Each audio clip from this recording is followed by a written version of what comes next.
This is Chris with Dive Zone Scuba for another technical diving tips, techniques, and trips video. On January 12th, 1998, a team of 4 technical divers from the West Palm Beach area were involved in one of the most horrific accidents in the history of technical diving. By the end of what started as a routine training dive, only one of the 4 divers survived the dive. Many technical diving practices in use today are a direct result of this diving tragedy. As this incident occurred over 25 years ago, many current technical divers may not even be aware that it occurred. This was the second dive in a trimix course. The dive was conducted in the area of the classic barges. From the WikiRec source, this appears to be barges P1 and P6 in 235 to 275 feet of water. The dive plan was 250 feet for 20 minutes, and the dive was to be conducted in wetsuits. The 4 divers used LP95 twin sets, which are steel, and these twin sets are approximately 16 pounds negative when full. The divers used one cylinder of 40% O2 in either an LP72 or an LP80 steel tank. The LP72 is 5 pounds negative when full, and the LP80 is 7 pounds negative when full.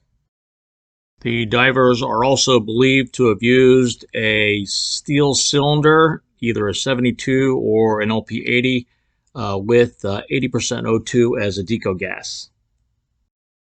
The divers successfully descend to 250 feet without incident.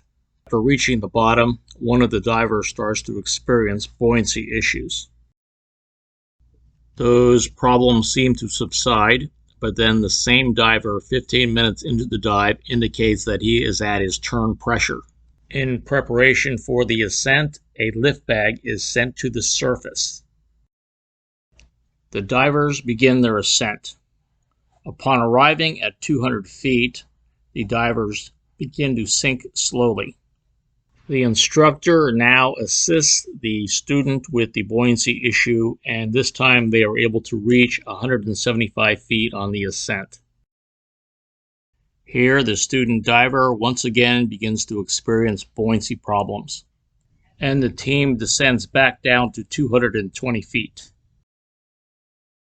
At this point, the instructor attempts to use the lift bag to assist the one diver with his buoyancy. The diver with the buoyancy issue now runs out of bottom gas and begins to breathe off of his travel gas with 40% O2. Around this time, the 4th diver began his ascent and subsequently became separated from the team. 3 divers then ascended to 150 feet. On reaching 150 feet, a second diver in the 3-diver team ran out of bottom gas. The 3 divers then sank back down to 180 feet.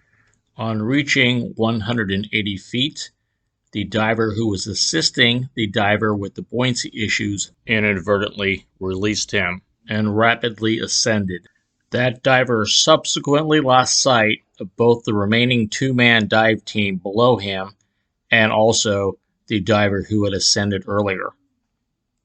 The remaining diver completed an extended decompression schedule and then surfaced. He was the only diver of the 4 divers that had started the dive that actually surfaced. That day, approximately 5 weeks later, one of the 3 missing divers came to the surface. Post-incident analysis by the leading technical diving authorities at the time came to at least 3 conclusions. These included that some wing parts can prevent the wing from achieving full lift. Secondary steel tanks are too negative, and lastly, wetsuits are to be used with caution when conducting deep dives with steel tanks.